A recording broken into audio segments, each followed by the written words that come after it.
have time to read the instructions and questions and check your work. All recordings are played only once. Now turn to Section 1. Section 1. You will hear a conversation between two women as one of the women buys a bus pass.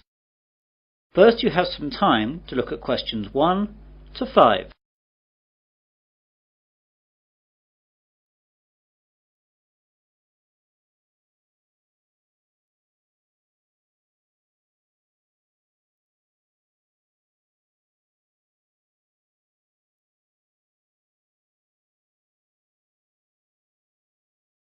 You will see that there is an example. This time only, the conversation relating to this will be played first. Good morning, I'm here to get a student bus pass, please. Of course, madam. Do you want to buy a month bus pass, a 6-month bus pass or a year pass? Oh, just a month pass, please. So, 1 month is the correct answer. Now we begin. You should answer the questions as you listen, as the recording is not played twice. Listen carefully to the conversation and answer questions 1 to 5. Good morning, I'm here to get a student bus pass, please. Of course, madam. Do you want to buy a month bus pass, a 6-month bus pass or a year pass? Oh, just a month pass, please. Right then. I'll just have to take a few details. Yes, of course. First of all, what's your name? Natalie Jameson. And how do you spell Jameson? Jameson. Thank you. And what's your address? 45 Forest Avenue, Newlands, Adelaide. Is that Forest with 1 R or 2 Rs? Just one. And what's the postcode, please? Oh yes, it's 8490. Thanks. Now, what's your date of birth, if you don't mind me asking? Not at all, it's the 13th of May 1982. I also need to know your telephone number here in Adelaide. OK, I just need to check that as I only moved here last week. Now where is it? Here we are. It's 6249 7152.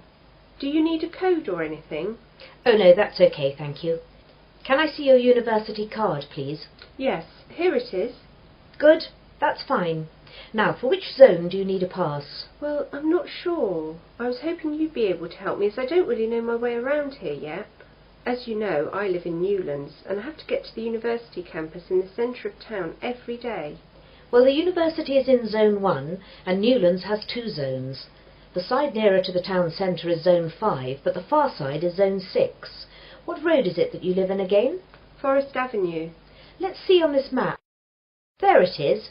The nearest bus stop is in Zone 5. That's lucky. Zones 1 to 6 are $15 more expensive. Great.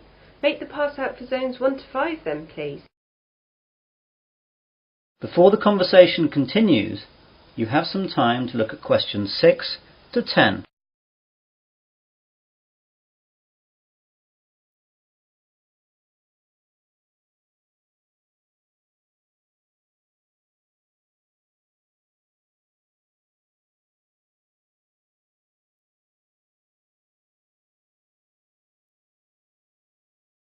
Now listen carefully and answer questions 6 to 10. I've got some other questions too, if you don't mind. Sure, go ahead. Well, this weekend my friend and I aren't doing anything, so we thought we'd take a trip out of town and visit somewhere new. Does the bus service run any trips like that? Yes, we've got a selection of trips. I'll tell you about some of them. Thanks. Right. The first one goes up to MacDonald Nature Park. The bus leaves at 8 o'clock and takes about 2 hours to get there and leaves for the return at 4:30 in the afternoon. Once there you can walk around the nature trails. It's really nice and the MacDonald River runs through there and that's really beautiful, so take a camera with you. Then there's the Pearl Bay trip. The bus leaves at 9 a.m. and goes up the coast to Pearl Bay. How far is that? It's an hour away. Once there you can walk along the cliffs up to Rocky Point, which has a famous view up the coast. Or you can just lie on the beach and swim. Don't forget to take your swimming gear and a towel. The water's pretty safe there and there are always lifeguards. The bus arrives back in Adelaide at 5 p.m. That sounds nice. What else? Well, there's the Huron Gold Mine. It's just a half-day trip, leaving here at 9:30 a.m. and arriving back at 2 p.m. It only takes half an hour to get there, which is good. It's an old worked-out mine that has changed into a sort of museum. They have all the old equipment, and a guide takes you round some of the tunnels and shows you some of the techniques they used to use. You might even find some gold they missed. Yeah, I could do with that. It's pretty interesting, but the mines can be quite cold, so take a sweater. So how do those three sound? Quite interesting. I really like the idea of going up the coast and spending a day on the beach, but my friend Karen will like the idea of the nature park. I'd better wait and check out with her what she wants to do before booking. No problem at all. You just need to pop in sometime during the week and we'll make the booking. Thanks very much. You've been very helpful. No problem. See you later. That is the end of section 1. You will now have half a minute to check your answers.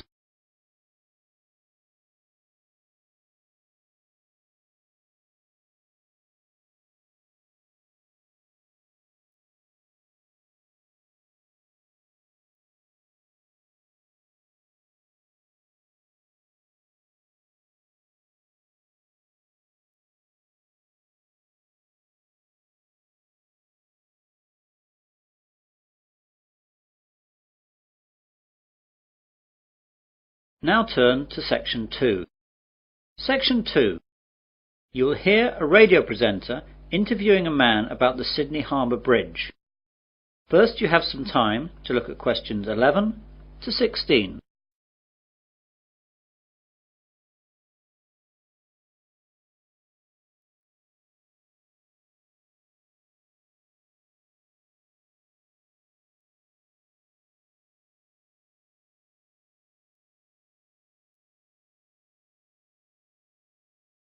Now listen carefully to the interview and answer questions 11 to 16.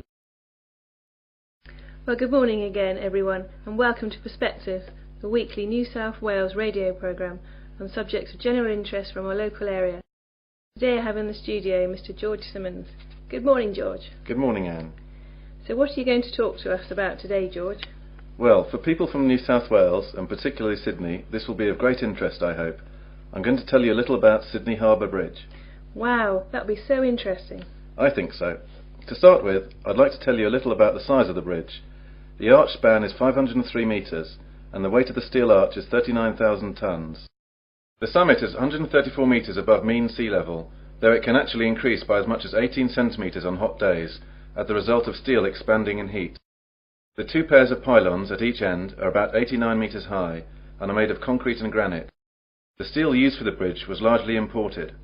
About 79% came from the United Kingdom, but the rest was Australian-made.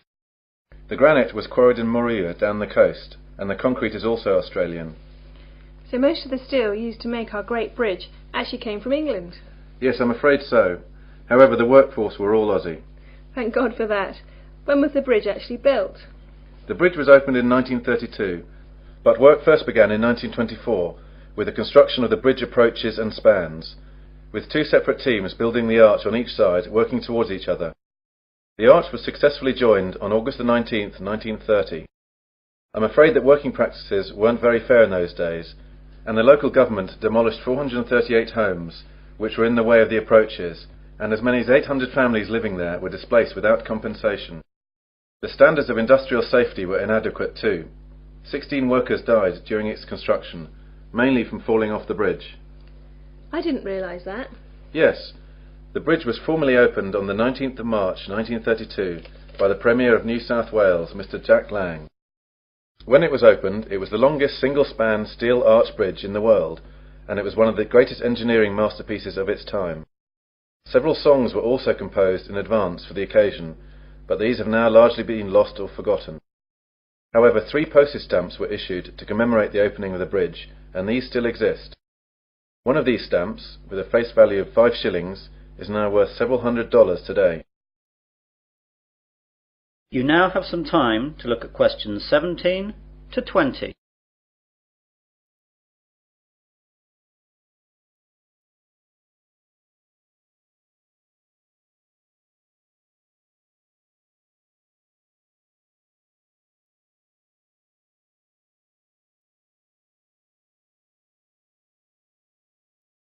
Now listen to the rest of the interview and answer questions 17 to 20.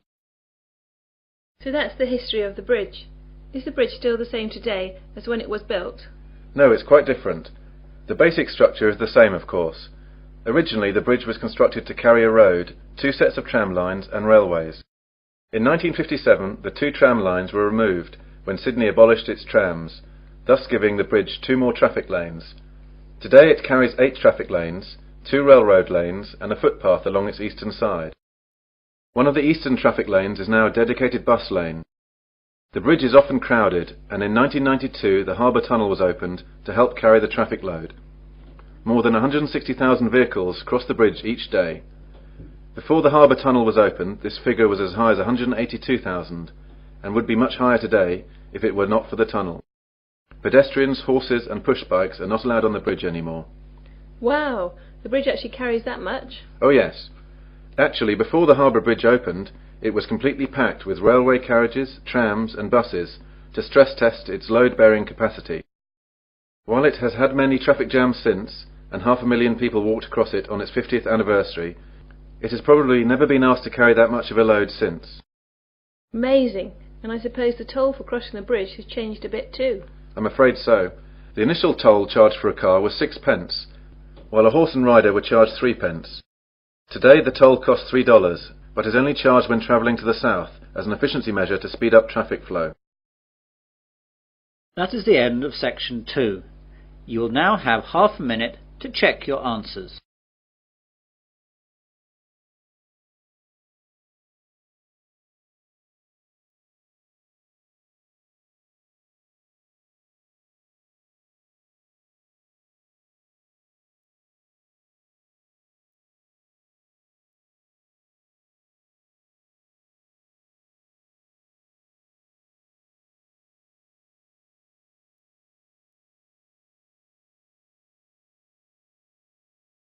Now turn to section 3.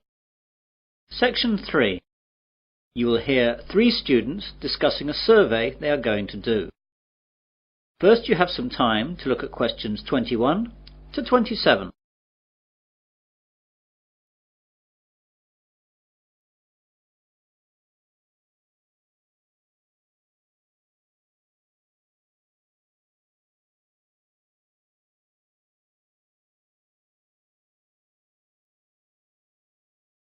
Now listen carefully and answer questions 21 to 27.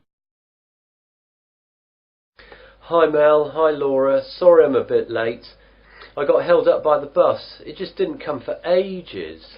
Don't worry, you're only a couple of minutes behind and we've only just been chatting. Right then, we're here to organise the survey that we're going to do. Mel, you said that you discussed with Professor Donald Walker what type of survey we were going to do. Yes, I spoke to Professor Walker 2 days ago, and I told him that the surveys we were considering were a telephone survey, a street survey and a mail survey. He thought that the phone one would be too expensive for us and the postal one would take too long, so we decided we should do the street one. I think that's right. If we do the street one, then we can get the whole thing done in one day and we can get on with analysing the results. Yes, that's right. Now there are some other things that Professor Walker wanted to know about.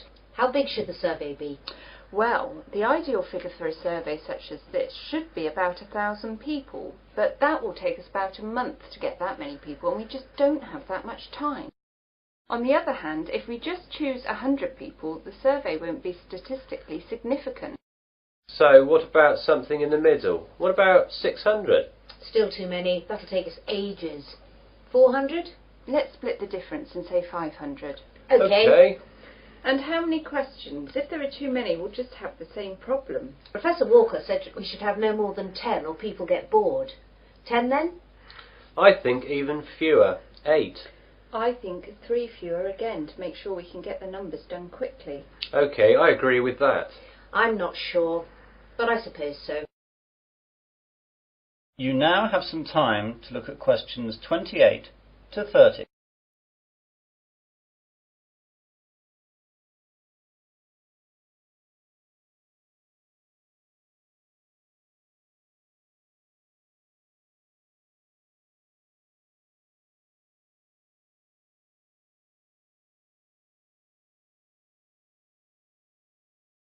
Now listen to the rest of the discussion and answer questions 28 to 30. Now, Professor Walker asked where we were going to do the survey. Does he want to avoid that area then? Probably. Now, we can either all stay together or split up and do different locations. Well, if we split up, then I think we've got a better chance of getting more people surveyed. Yes, I agree with Laura. OK. Now, I made a list of the possible locations in Wesley where we could station ourselves. There's the town square, at the entrance to the train station, at the university cafeteria, outside Dobbin's department store, on the corner of the High Street and College Road, the bus station and the corner of High Street and Wilkins Road. What do you think? I think the square is great, but the people at the train station will be travelling and often in a hurry. I agree with all of that, and I think the bus station will have the same problem as the train station. OK, that's those two out then. I think the other ones in town were good too. The cafeteria will have too many students, and that will create too great a bias to our survey. We need a good cross-section of the population, and anywhere too close to the university won't give us that. Laura's right. So, out of the other town ones, I think that the two on the High Street corners are good. I don't agree. The High Street corner with College Road would be good, but the corner with Wilkins Road is too far out. Not enough people will come by there. Yes, Mel's right there. We should use Dobbin's department store instead. I can see your point. OK, that's settled then. All three of us will be stationed in town then, but not the Wilkins Road position. That is the end of section 3. You will now have half a minute to check your answers.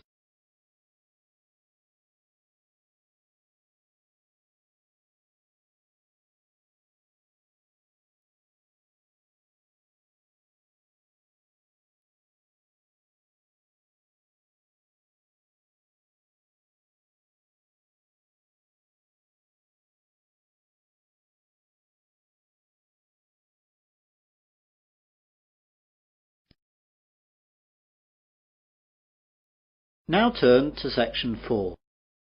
Section 4. You will hear part of a further education marine biology lecture. First, you have some time to look at questions 31 to 40.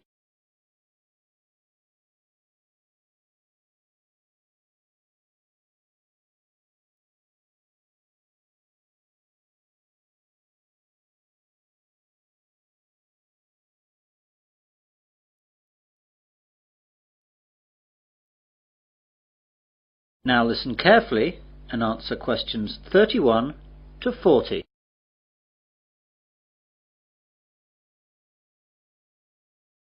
Good morning everyone, and welcome to this further education lecture on marine biology.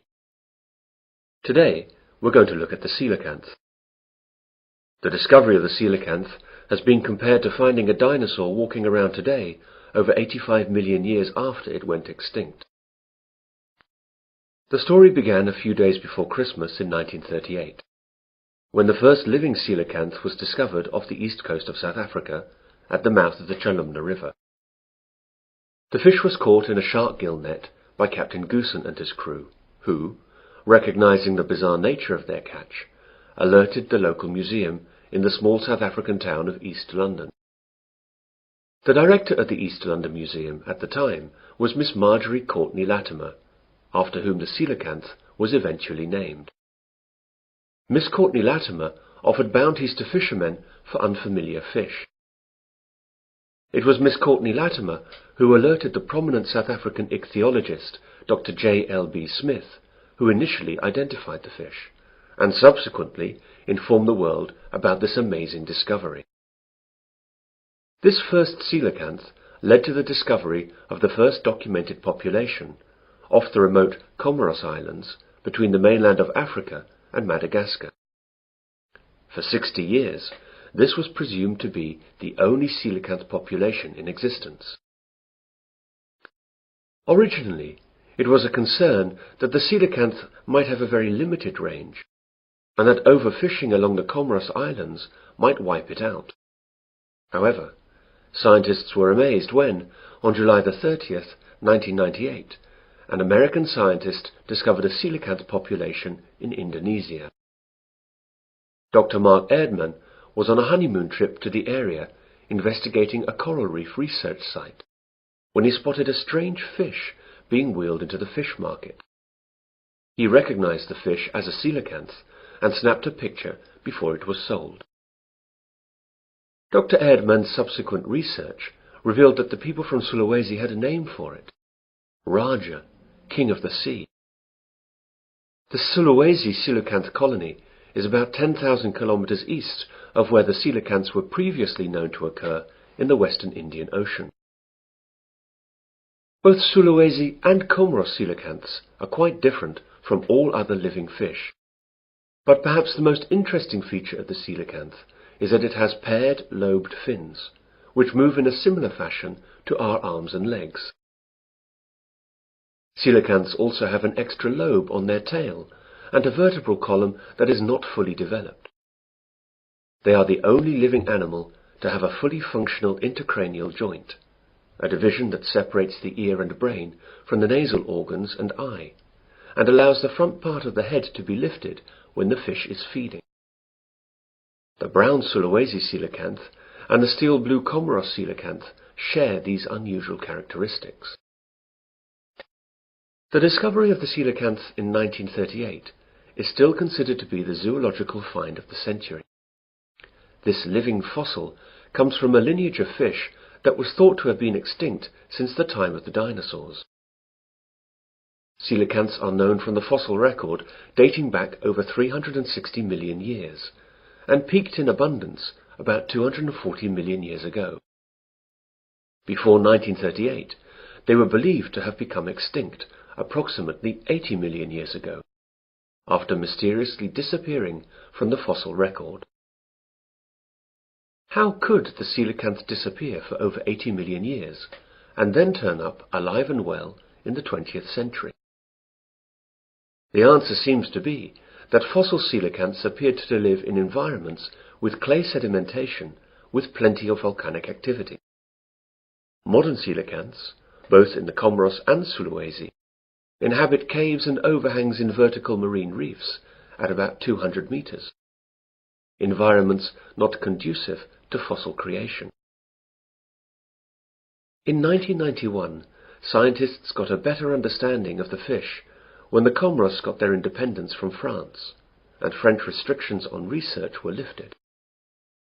This allowed scientists to study the fish off the Comoros Islands. As the animal hides in underwater caves some 300 to 700 feet down during the day, and comes out at night to feed, diving is not an option, and previously only fishermen specimens had been available for study. But this time the scientists had their own submarine, so they could study the coelacanth in its natural habitat through portholes. That is the end of section 4. You will now have half a minute to check your answers.